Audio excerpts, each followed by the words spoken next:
Sa ilang bahagi ng Mindanao, may mga kwento tungkol sa isang nilalang na hindi basta multo, hindi rin hayop, at hindi ganap na tao. Hindi ito madalas banggitin sa lungsod, hindi rin ito bahagi ng karaniwang pananakot sa bata. Ngunit sa mga lugar na malapit sa bundok at gubat, may mga taong naniniwala na may gumagalaw sa dilim. Ito ang amomongo, hindi ito nilalang na agad nakikita. Kadalasan, ang una mong maririnig ay ang kwento ng sugat, mga gasgas na hindi maipaliwanag, mga hayop na natagpo ang patay na tila na punit ang laman, mga tao na nagsasabing may nakasalubong silang kakaiba sa gilid ng bundok, ngunit hindi nila ito lubusang nakita. Ang amomongo ay hindi lamang kwento ng takot, ito ay kwento ng hangganan. Hangganan ng tao at ng ligaw na kalikasan. Ang salitang amomongo ay iniuugnay sa mga salaysay mula sa ilang bahagi ng Mindanao, lalo na sa mga lugar na malapit sa kabundukan at kagubatan. Sa mga lugar na ito, ang lupa ay hindi pa ganap na napapasok ng modernong infrastruktura. May mga bahagi ng bundok na tahimik at hindi pa gaanong nagagalaw. Sa ganitong kapaligiran, may mga pangyayaring hindi agad maipaliwanag. Kapag may hayop na natagpo ang sugatan, kapag may taong nagbalik mula sa bundok na may kakaibang galos, o kapag may nakarinig ng malakas na galaw sa dilim, hinahanap ng komunidad ang paliwanag.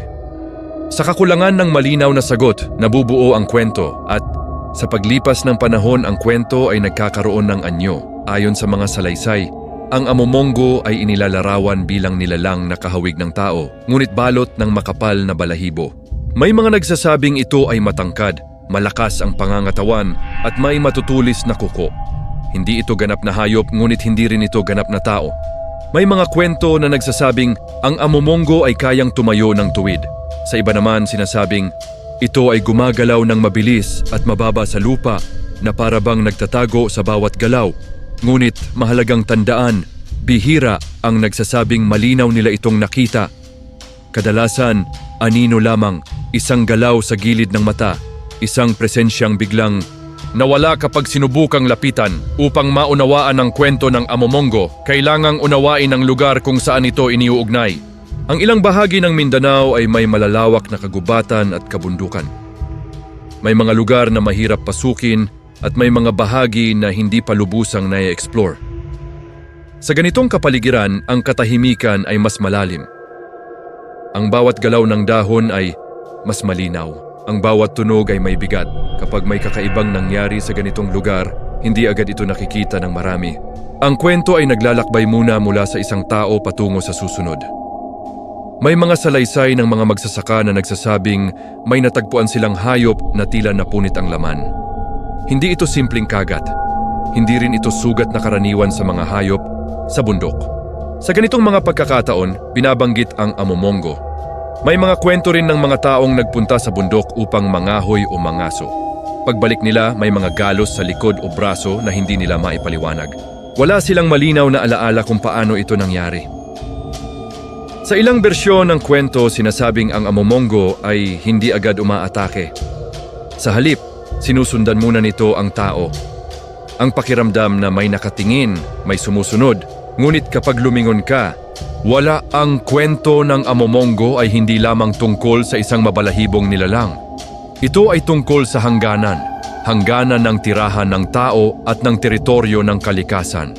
Kapag ang tao ay pumasok sa bundok upang magputol ng puno o maghanap ng tiyaman, may mga kwento na nagsasabing may kapalit ang paglabag.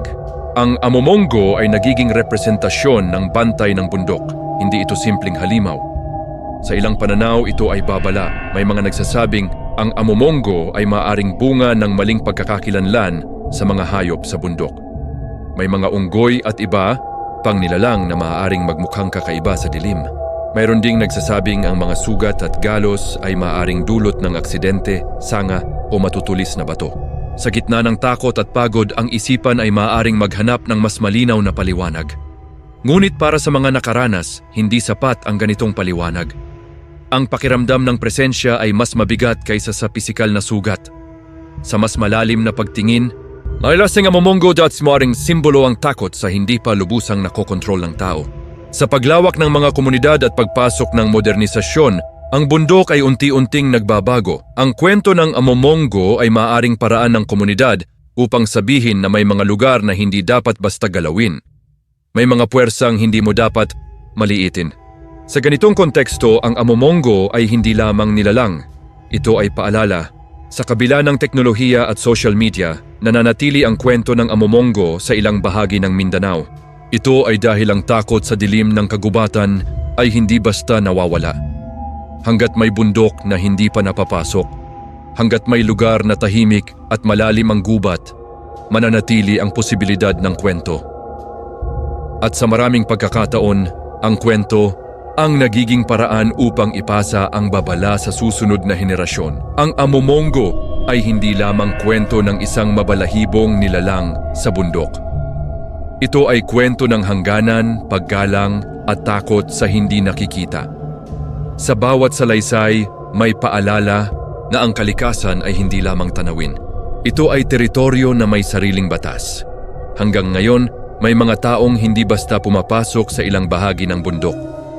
Hindi dahil may nakita sila, kundi dahil may narinig silang kwento.